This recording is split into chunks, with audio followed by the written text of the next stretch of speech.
pero vamos a saludar ahora a Emilio Ordóñez, que es analista internacional de la Universidad Nacional de Rosario. Emilio, buen día. Bienvenido. Buen día, ¿qué tal? ¿Cómo andas, Mercedes? ¿Todo bien? Buen día para estás? todos. Un placer, como siempre, conversar con vos. Bueno, vamos a retomar lo que pasó en España y después te llevo a Turquía, ¿eh? Vamos a hablar de todas las elecciones este fin de semana. Pero bueno, es importante esto, ¿no? El adelantamiento de las elecciones en España, y lo escuchábamos a Pedro Sánchez, porque bueno, fue dura la derrota, que obtuvo por el Partido Popular. Sí, fue una derrota importante, una derrota que se preveía en las encuestas y fue una derrota que marca un poco marca dos cosas a mi entender, Mercedes. La primera de ellas es que hay un desgaste evidente en el gobierno de Pedro Sánchez, que las elecciones que estas elecciones han marcado. Por un lado. En segundo lugar, se vuelve a la tendencia de que los gobiernos que han sufrido pandemia ganan las oposiciones, las excepciones. El caso de Turquía es una excepción por otras razones, pero en España se está cumpliendo lo que parece ser una ley de hierro en la política pospandemia, por lo menos a nivel internacional. Y en tercer lugar, me parece que esta derrota pone de manifiesto, o puede poner de manifiesto, paradójicamente, dos cosas. Primero, la consolidación de la centroderecha, y segundo, la normalización de Vox, el partido de extrema derecha española, que no ha obtenido buenos resultados, pero le va a servir para gobernar en algunas comunidades, o cogobernar en algunas comunidades autonómicas. Muy bien. Estos son factores que habrá que tener en cuenta de aquí a 2 meses, cuando sean las elecciones, claramente. Ahí vamos a estar entonces con todos los detalles en julio, cuando sean las elecciones. Ahora te llevo a Turquía, como te decía recién, porque hubo elecciones también, así que hasta 2028 sigue al mando Erdogan en Turquía, que volvió a ganar en segunda vuelta. Vuelve a ganar en una inédita segunda vuelta, Mercedes, una segunda vuelta que estuvo marcada por un marcado discurso nacionalista y anti-inmigrante. En este sentido, hay que recordar que la cuestión inmigratoria, ya desde el 2014, desde aquella crisis inmigratoria que se extendió a Europa y que todavía continúa, y que tenía Turquía por uno de sus pasos claves, se ha convertido un poco en un actor importante a la hora del discurso de campaña en Turquía. Y en este sentido, tanto Erdogan como su rival, Kemal Kılıçdaroğlu, habían planteado un discurso duro de retorno de los inmigrantes sirios a su lugar de origen. Y en este sentido, me parece que la población turca lo que ha priorizado un poco, más allá de este discurso que ciertamente ha pegado en el sector, en el interior de Turquía, más que los centros urbanos donde ganó Kılıçdaroğlu, creo que ha primado, aparte de este discurso nacionalista, creo que ha primado una idea de continuidad del gobierno de Erdogan, a pesar de las dificultades económicas que está teniendo, por una inflación de cerca del 48%, con una inflación del 20% y con una pérdida del poder adquisitivo de la liga turca y de la lira turca. Y por otro lado, las consecuencias del terremoto de febrero no lo han tocado a Erdogan, paradójicamente, siendo que hace 20 años asumió en ese momento el cargo de primer ministro y ahora es presidente.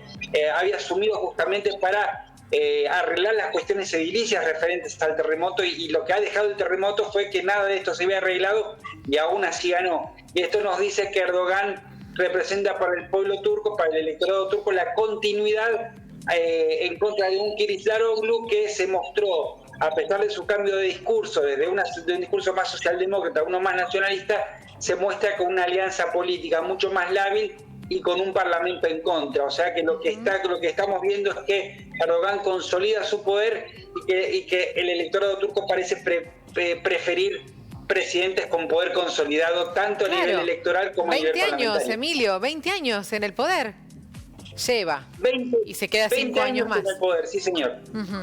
Y además es un gobierno, bueno, vos algo estabas describiendo, pero es un gobierno que se caracteriza por el autoritarismo. En el último tiempo, hay que hacer no un matiz, sino una división en cuanto no al autoritarismo de Erdogan, sino a cómo es percibido Erdogan en esta tesitura autoritaria.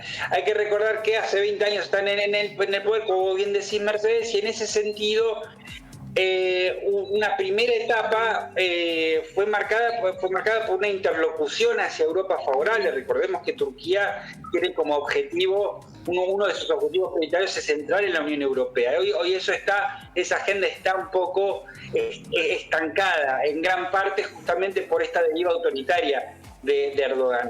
En el último tiempo hubo un marcado cambio que coincidió más o menos con el cambio del sistema del parlamentarismo al presidencialismo, en particular después del 2007, en el cual se recostó mucho más o se agudizó más la tendencia conservadora y sobre todo recostada en sectores religiosos con una fuente agenda islamista conservadora y con un fuerte nacionalismo, y esto también marcado con una marcada tendencia autoritaria, lo que ha hecho que ciertas agencias electorales internacionales marquen al gobierno turco y al armado de las elecciones turcas como libres pero no justas, y que esto significa que Erdogan tiene de alguna manera algunas palancas en el poder que podrían influenciar el resultado electoral sin que esto implique necesariamente invalidarlas o que sean fraude. Pero sí, básicamente el gran problema de la Unión Europea, que es el principal interlocutor de Turquía, uno de los principales a nivel internacional, es justamente el creciente sesgo autoritario, habida cuenta que la Unión Europea tiene que convivir de alguna manera o malvivir con regímenes también de liderazgos duros como ser el de Polonia y el de Hungría, y no desea o no está en sus planes o vería dificultoso una convivencia con una Turquía en este estilo. Claro, la pero oposición son 5 años más en los cuales deberá convivir con Erdogan. La porción que votó en contra, o la oposición, denunciaba también restricciones de muchas libertades en Turquía. Así es, hubo varias denuncias como obstaculización en mesas de votación, a premios, a personalidades del Partido Republicano, del Partido Popular Republicano, que es el partido de Kemal Kılıçdaroğlu. Gran parte de la campaña electoral de Kılıçdaroğlu fue de reforma política y fue de mayor democratización del entorno político turco. El cambio que hizo hacia un nacionalismo creo que tiene que ver más con el tercero en discordia, con Sinan Ogan, que es un nacionalista que al final terminó decantando sus votos para Erdogan, pero la agenda política de Kılıçdaroğlu era una agenda de mayor democratización y de cambio político en Turquía. Perfecto. Justamente, habida cuenta de estas cuestiones que estamos hablando, sí. no ha tenido suficiente, ha tenido mucho éxito en las ciudades y en la costa turca, pero la Turquía profunda, muy conservadora, continúa prefiriendo la agenda de Erdogan. Bueno, Emilio, como siempre, muchísimas gracias por tu tiempo. Por favor, un abrazo grande para ustedes. Nos estamos viendo en cualquier momento. Un abrazo, sí. Chau.